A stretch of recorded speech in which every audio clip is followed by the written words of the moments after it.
Nous nous retrouvons pour une 4e rencontre, toujours dans la même thématique, c'est-à-dire de retourner aux origines de notre vie chrétienne, de notre baptême, de notre place en Église, de notre vocation particulière. C'est quoi ma place dans la vie?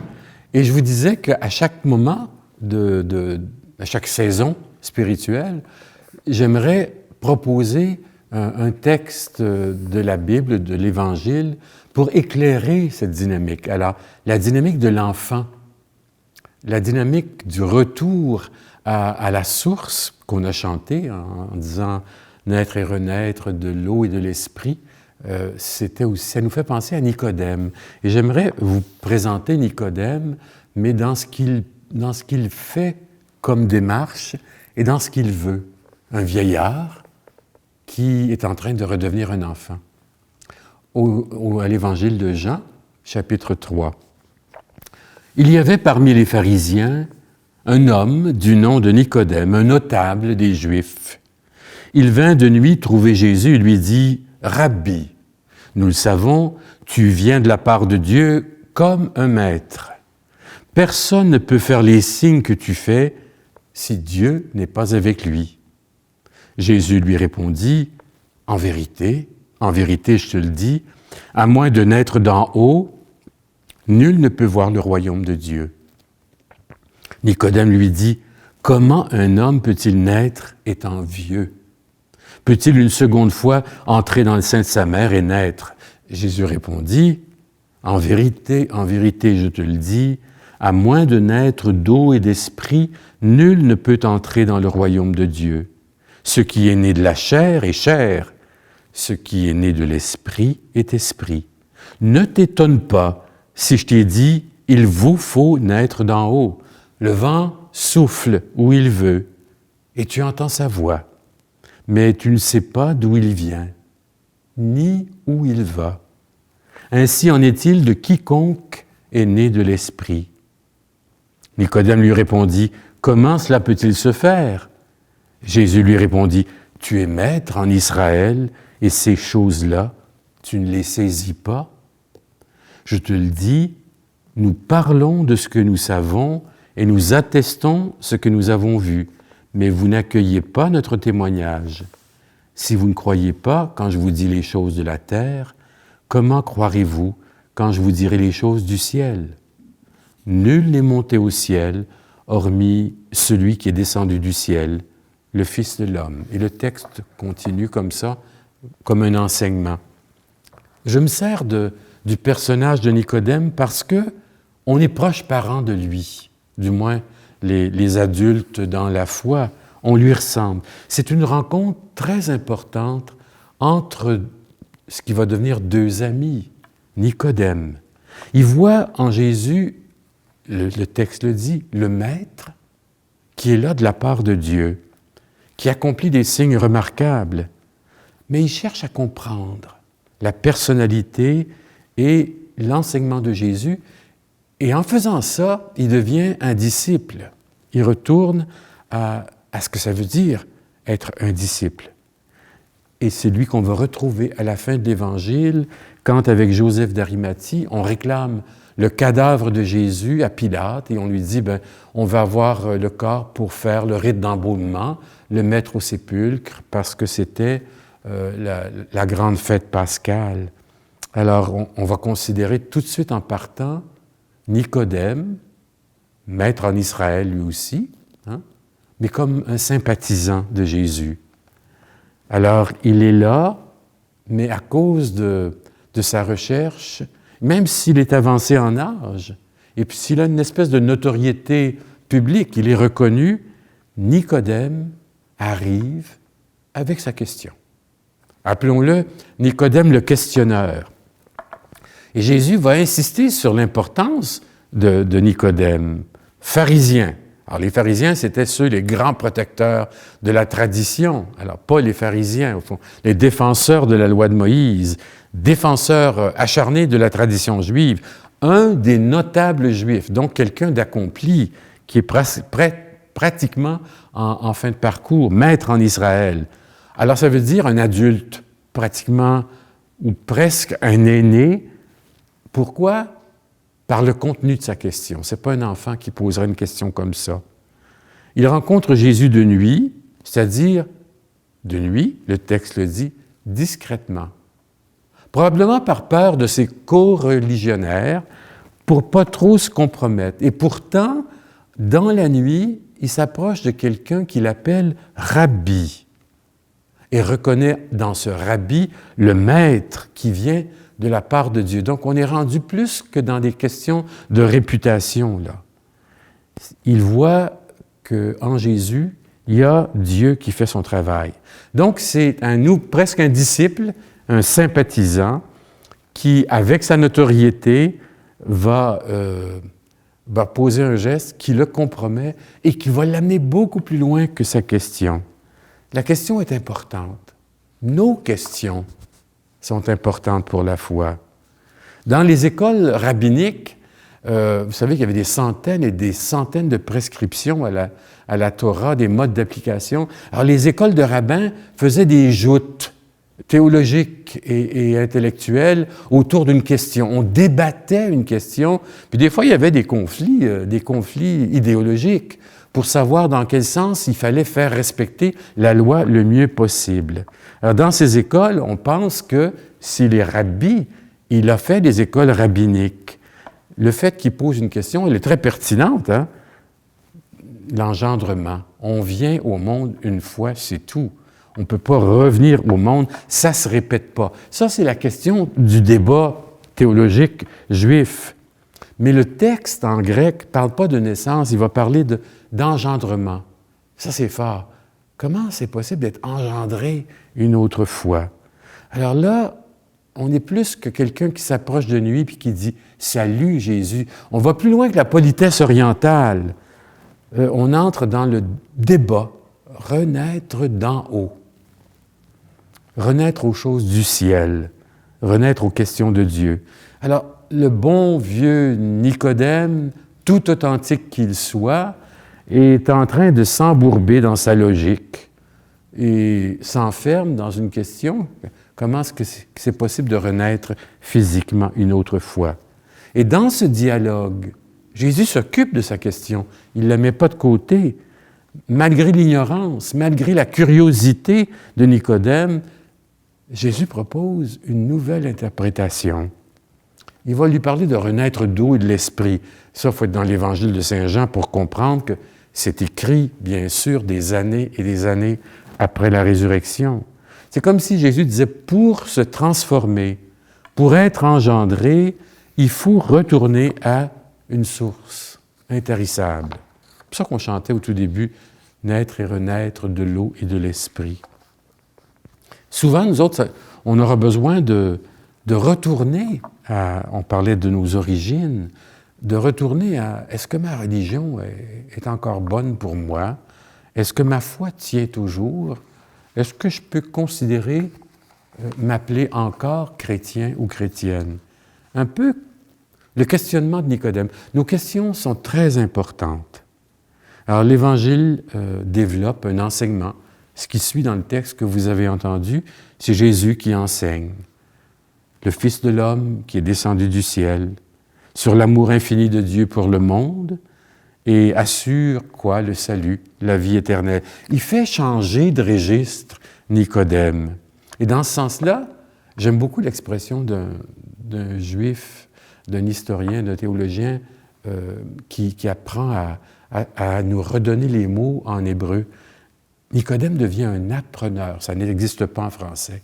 Il invente le mot pour dire un gars qui est toujours en apprentissage et c'est pas fini. Nicodème entre en catéchèse avec Jésus. Jésus lui fait une catéchèse pour l'éveiller à une dimension autre que le débat intellectuel. La nuit. Un mot sur la nuit. La nuit est importante. Il se présente de nuit, puis il va ressembler à l'homme riche de l'Évangile qui, lui, est pris par la perfection et qui va demander comment avoir accès à la vie éternelle. On dirait que la nuit, le symbole de la nuit, c'est toujours noirceur, peur, anxiété. les démons de la nuit, par exemple, les débats, les difficultés. Et c'est là qu'il demande comment renaître. Et Jésus reçoit son inquiétude, puis va le mettre au monde autrement. Bon, la nuit, souvent, quand on souffre d'insomnie, la tête nous marche. On va rêver, paniquer, pleurer, ouvrir la radio ou la télé parce que on ne réussit pas à dormir, mais la tête nous marche, l'imagination nous marche. Le passé qui vient avec la mémoire peut s'activer. La panique du jour qui vient aussi peut s'activer. Mais il faut respecter la nuit de Nicodème et notre nuit, nos nuits. Pourquoi je dis ça? Parce que c'est comme une certitude, une conviction personnelle. Il nous est possible d'entrer à l'intérieur, même dans la nuit, même à tâtons, même si je ne vois pas clair au-dedans de moi, même si j'ai perdu mon GPS intérieur, mes repères, je ne sais plus du tout où mon être, où mon existence s'en va. C'est là que je m'inquiète. Mais en même temps, ce n'est pas rien que l'inquiétude. On parlait du désir à l'autre émission. C'est aussi la nuit que le désir d'avoir une réponse, de rencontrer Dieu, d'entendre une voix, c'est là que ça peut se manifester. La nuit, c'est le temps privilégié des questions, même si elles sont insolubles ou sans réponse. C'est aussi la nuit que je peux m'appuyer simplement sur les certitudes que la vie m'a apprises. Humblement. Je ne sais pas grand-chose de la vie, mais c'est sûr qu'on peut dire des mêmes choses de jour, parce qu'on aura une saison, on va regarder ce qui se passe en plein midi avec la Samaritaine. Mais ici, la nuit est importante. Il ne faut pas juste la repousser, puis prendre de la valériane pour dormir, puis endormir le mal. Hein. C'est avoir le courage de dire, mais qu'est-ce qui est en train de se passer en moi? Pour comprendre ce qui se passe en moi, là, où est-ce que je m'en vais? J'appelle ça, mes questions sont mes meilleurs guides spirituels. Mes questions me gardent en état d'itinérance, de marche, en état de cheminement. Elles me poussent à chercher, à combler un vide que l'expérience de ma vie, ma réputation, ma sagesse acquise, mes biens ne réussissent pas à combler. Il y a comme une espèce d'ouverture, une brèche qui est là pour dire « Petit gars, tu as encore des questions à te poser, mais vas-y, n'aie pas peur. » On risque, un peu comme l'enfant, on risque gros en entrant dans ce genre de cheminement. Ça peut être de ralentir ma démarche, mais ça peut être aussi d'avancer très, très vite. Nos questions vraies, les questions vraies de ma vie, ont le don de tout le temps nous mettre en marche, de nous faire chercher. Et c'est ça que Nicodème fait. Il y a du neuf là, qui s'impose à lui et il va chercher l'éclairage auprès de Jésus. Alors, nos questions sont nos guides. Nos questions sont aussi, c'est pas rien qu'un malheur, un empêchement, une pierre d'achoppement. Nos questions peuvent être des bénédictions. Pourquoi? Parce que quand j'ai une question, si je la partage à quelqu'un, je vais peut-être rencontrer un quelqu'un ou un événement qui vont me grandir, qui vont m'amener plus loin que le cul-de-sac où je m'arrête. Les guides, les maîtres dans notre vie, les maîtres en Israël, là, un peu comme pour Nicodème, ils sont nombreux.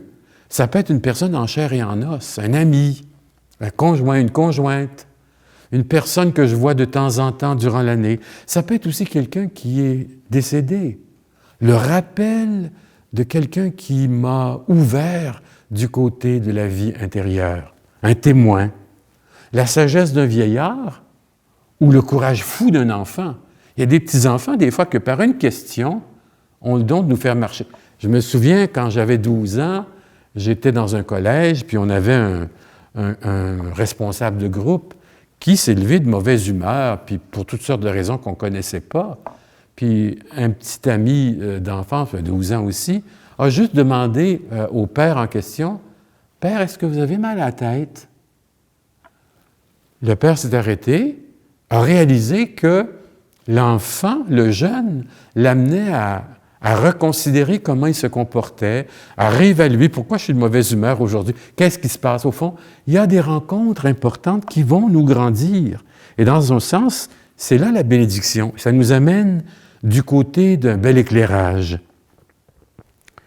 Même si, dans la vie, j'ai des questions qui sont intenables, insoutenables, j'ai en moi des points de repère qui viennent provoquer ma conscience, élargir ma conscience et me remettre en question. Quand vous avez dans les évangiles, surtout dans l'évangile de Matthieu, la critique que Jésus fait des grands de ce monde, les scribes et ceux qui avaient de l'autorité dans l'Église, les grands prêtres, la grande critique, c'était souvent « vous n'avez pas le courage de vous remettre en question ». Vous vous rabaissez sur votre pouvoir, sur votre autorité, vous dites et vous ne faites pas, l'incohérence. Mais les questions sont le premier arrêt dans notre vie pour essayer de mettre ensemble, je dis et je fais. Est-ce que je suis? Est-ce que les deux se complètent? Est-ce que je suis cohérent? N'ayons pas peur de nos questions, je le redis, ça peut languir en moi très longtemps. Mais plus la question c'est quoi mon rôle dans la vie? Est-ce que je compte pour une communauté? Est-ce que j'ai réussi à répondre à ma mission? Qu'est-ce que j'ai à faire de ma vie pour servir? Ça me rend humble et pèlerin. Tant que je me pose la question, j'ai dans mon sac à dos ce qu'il faut pour avancer, toujours retourner à ses origines. Cette très belle chanson de Leonard Cohen, je traduis en français, le texte qui est en anglais, « Jouez avec vos armes, oubliez la perfection. Il y a une fissure en chaque chose, c'est par là que la lumière peut entrer. » C'est beau, ça. C'est par là que la lumière peut... C'est-à-dire, quand j'ai une question, c'est comme une craque, une fente, une fissure. Puis si je m'arrête pour digérer, recevoir cette question, c'est extraordinaire, il y aura de la lumière. Je vais aller beaucoup plus loin et j'entre déjà dans la trouvaille d'une solution. Alors Nicodème, de nuit, s'éveille à quelque chose qui va faire de lui un nouveau-né. Il va se tourner vers les choses du ciel, il redevient disciple. Pour nous autres, c'est pareil. Qu'est-ce qui fait que je vais redevenir adulte dans la foi? En mettant la main sur l'enfant évangélique, qu'est-ce qui fait l'enfant évangélique? Il apprend à faire confiance, il apprend à poser ses questions, puis il apprend à choyer ses convictions qu'il a apprises au fil des temps. Vous vous souvenez, on a parlé de l'enfant qui, à 2-3 ans, arrive avec « Pourquoi? Pourquoi c'est comme ça? Pourquoi? » Puis c'est comme s'il n'écoutait pas la réponse. Il se donne le droit de chercher à comprendre ce qu'il ne comprend pas. Alors, les questions sont guides, maîtresses. Elles sont aussi une bénédiction au sens où elles nous apprennent, nous tournent le cœur du côté de plus de lumière, d'être bénis. Alors, quand on parle d'une spiritualité questionneuse, c'est une spiritualité qui met au monde. Au cœur de ça, il y a une fascination pour la vérité. Même si ce n'est pas toujours facile de croire, il suffit de bien saisir ma ou mes questions. Et Jésus, pour nous autres, dans l'Évangile, est un guide très précieux. Il pose des questions d'information. Pau, au prétoire. Qui m'a frappé? Hein? Ça, c'est une question d'information. Mais il va aussi poser des questions qui vont toujours intégrer son identité. Et vous, que dites-vous? Qui suis-je pour vous? Jésus pose plein de questions, mais c'est jamais pour rester à la surface des autres.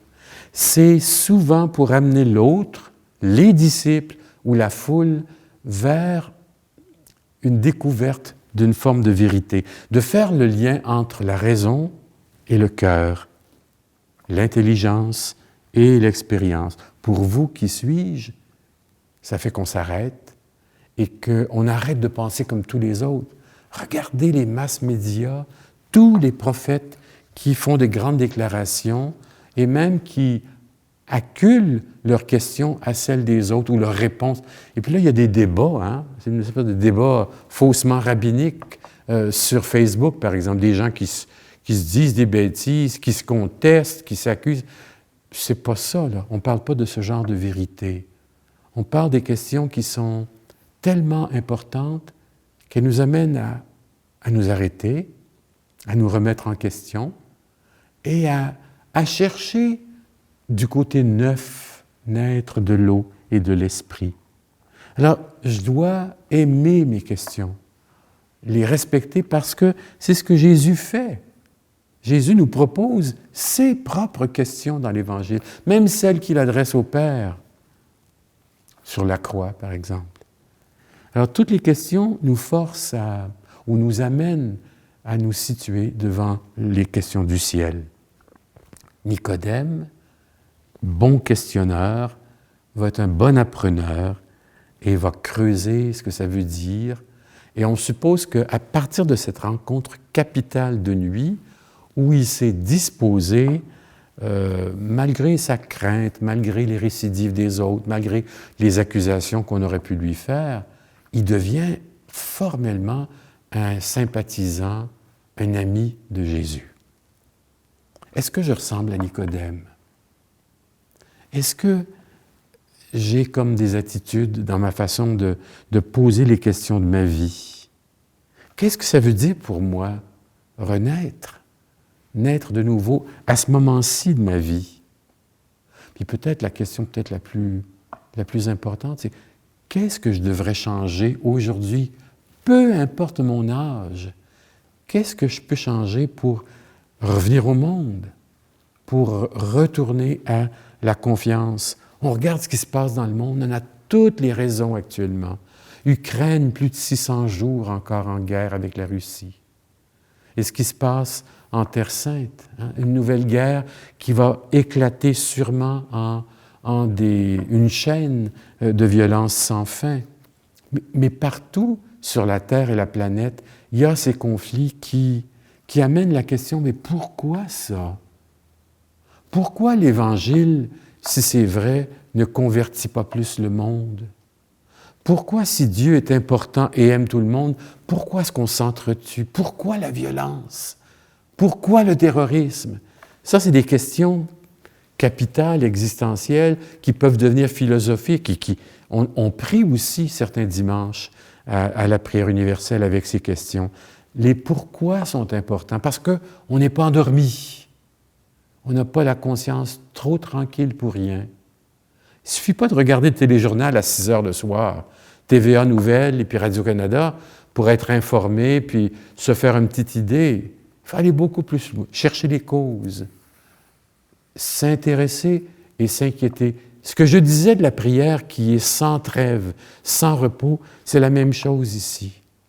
Pour être un adulte dans la foi, être sans repos avec mes questions, mais sachant qu'il n'y a pas de cul-de-sac au bout, qu'il y aura cet éclairage qui vient de Dieu. C'est possible, revenir au monde. C'est possible, renaître, faire foi en Dieu et puis essayer de croire encore aux capacités de paix des hommes, des nations, des pays. Mais quel long parcours! Il y avait à la télévision cette semaine un ancien militaire juif qui commentait cette guerre qui est en train d'éclater encore et de grossir, et qui disait, malgré tout, nous ici, on travaille depuis des années à ce qu'il y ait le dialogue entre musulmans et juifs. Alors, l'importance de ne pas démissionner et de dire qu'il n'y a pas d'autre chemin que celui de prendre les questions et de les agir, de les partager, de les chercher, et chacun a l'autorité de sa vie. Quand on met tout ça ensemble, on regarde un peu l'importance de redevenir un enfant. Il y en a qui vont dire, mais moi je suis fatigué de recommencer dans ma vie. L'usure du recommencement. Ça va-tu s'arrêter un jour pour changer ma vie? Pour quelqu'un, je suis encore fatigué, on recommence toujours à faire les engagements au plan pastoral, à essayer de changer le visage de l'Église, à faire des tentatives de pardon. Mais l'esprit d'enfance dont je parlais depuis le début, c'est de dire oui, il faut reprendre, malgré les limites, malgré nos fragilités. Le synode est en train de remettre l'Église, de faire en sorte que l'Église se remet en question, mais plus rien que dans l'autorité, les évêques, les cardinaux, là, aussi les gens qui sont à la base et qui vivent toutes sortes de deuils, de nouveaux projets, de promesses de vie. Alors, il ne faut pas avoir peur de l'usure du commencement. Pensez que dans la confiance dont je parlais tout à l'heure, la confiance avertie, éclairée, informée, pensez qu'il y a une conscience d'amour que le petit enfant a appris dès ses premiers pas. Pas rien que la confiance de la raison raisonnante, la confiance qu'il y a quelqu'un qui m'attend quand je fais mes premiers pas, qui me tend les bras, la conscience d'être aimé, d'être chouchouté quand papa ou maman viennent me chercher à la garderie le soir. Quelqu'un m'attend et me ramène chez soi. J'ai vu sur YouTube hier quelque chose de tellement beau, un petit garçon trisomique, 3 ans, à la garderie, puis son petit frère vient le chercher. Il éclate de joie et lui saute dans les bras. Il l'embrasse, la joie d'être rencontré et d'être trouvé. Au plan de la saison spirituelle, c'est ce que Dieu fait avec nous. On ne le voit pas, mais il nous attend. Dans la diminution de nos forces, dans les limites de notre vie, on est appelé à ne pas défaillir du côté de la foi. Je termine par le Notre Père québécois que nous chantons souvent, qui est de l'ordre de l'acte de foi de la communauté. Notre Père qui es aux cieux, que ton nom soit sanctifié, que ton règne vienne, que ta volonté soit faite de la terre comme au ciel. Donne-nous aujourd'hui notre pain de ce jour. Pardonne-nous nos offenses, comme nous pardonnons aussi à ceux qui nous ont offensés. Et ne nous laisse pas entrer en tentation, mais délivre-nous du mal. Je vous souhaite de passer une bonne semaine et de retrouver cette confiance que vous avez en Dieu dans votre prière. Bonne semaine.